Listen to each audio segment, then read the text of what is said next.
Actually കോട്ടയത്ത് നിന്നായിരുന്നു. അപ്പം എനിക്ക് +1 ഞാൻ വേറെ കോഴ്സായിരുന്നു ഉദ്ദേശിച്ചിരുന്നത്. ക്രാഷ് കോഴ്സൊക്കെ എടുത്ത് ചെയ്യാന്നുള്ള രീതിയിലാണ് ഞാൻ ഇരുന്നത്. അപ്പം അത് കഴിഞ്ഞപ്പോൾ എനിക്ക് വെളിയിൽ പോകണമെന്ന് ആഗ്രഹമുണ്ട്, എന്നാലും ഒത്തിരി കോസ്റ്റ് ആകും എന്നുള്ളൊരു എന്തായാലും ഒരു വിഷയമായിരുന്നു.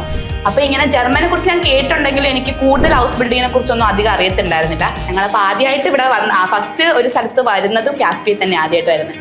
അപ്പോൾ ഇവിടെ വന്നപ്പം ഇവിടെ വിളിച്ചവരാണെങ്കിൽ ഞങ്ങൾക്ക് എല്ലാവരും വരാമെന്ന് പറഞ്ഞ് എൻ്റെ എക്സാം കഴിഞ്ഞ് തൊട്ടടുത്ത ദിവസമാണ് ഞാൻ ഇവിടെ വരുന്നതും. നമുക്ക് പുതിയൊരിതാണ്, പ്രത്യേകിച്ച് ഒരു പുതിയ ഭാഷ എന്നൊക്കെ പറഞ്ഞാൽ തന്നെ ഒരു ഐഡിയ ഇല്ല. ജർമ്മനെ കുറിച്ചൊന്നും അതിന് മുമ്പൊന്നും കേട്ടിട്ട് പോലും ഇല്ല. പ്രത്യേകിച്ച് അന്നേരം തന്നെ വീഡിയോ ഒക്കെ എടുത്ത് നോക്കിയപ്പോൾ പറയണ കേട്ടപ്പോൾ തന്നെ കിളിപോയ അവസ്ഥയായിരുന്നു. അത് കഴിഞ്ഞ് പിന്നെ പഠിച്ചു തുടങ്ങിയപ്പോഴും നമുക്ക് പതിയെ ലെവൽ ആയതുകൊണ്ട് നന്നായിട്ട് തന്നെ ഞങ്ങൾക്ക് മുന്നോട്ട് പോകാൻ പറ്റി. അപ്പോൾ ഇതുവരെ എല്ലാം ശരിക്കും പോകാൻ പറ്റി. എനിക്കാണെങ്കിലും പേഴ്സണലി ഞാനിപ്പോൾ വളരെ ഹാപ്പിയാണ്. കാരണം എനിക്ക് ഉദ്ദേശിച്ച ടൈമിനുള്ളിൽ എനിക്ക് പഠിച്ച് തീർക്കാൻ പറ്റി. ഇപ്പോഴാണെങ്കിൽ എക്സാമിനൊക്കെ ഒരു നന്നായിട്ട് എനിക്ക് ചെയ്യാൻ പറ്റുന്നുണ്ടെന്നാണ് എൻ്റെ ഒരു വിശ്വാസം. അപ്പം അതുകൊണ്ട് ഞങ്ങൾ ഹാപ്പിയാണ്. അപ്പോൾ ഇനി മുന്നേ ഇപ്പോൾ എൻ്റെ എക്സാം ഡേറ്റ് എടുത്തിട്ടുണ്ട്. അപ്പം എക്സാമിന് ടെൻഷനൊക്കെ ഉണ്ട്, എന്നാലും പറ്റുന്ന പോലെ ചെയ്തിട്ട് ഇതാക്കാനാണ്. അപ്പോൾ എനിക്ക് ഇവിടുന്ന് ഞാൻ സീരിയസ്ലായിട്ട് ഞാൻ പറയുകയാണ്, അല്ല ഞാൻ വെറുതെ പറഞ്ഞതല്ല.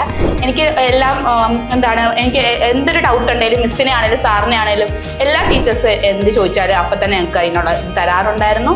അതേപോലെ എക്സാം എഴുതുന്ന രീതി അതിനെക്കുറിച്ചൊക്കെ നന്നായിട്ട് പറയാം.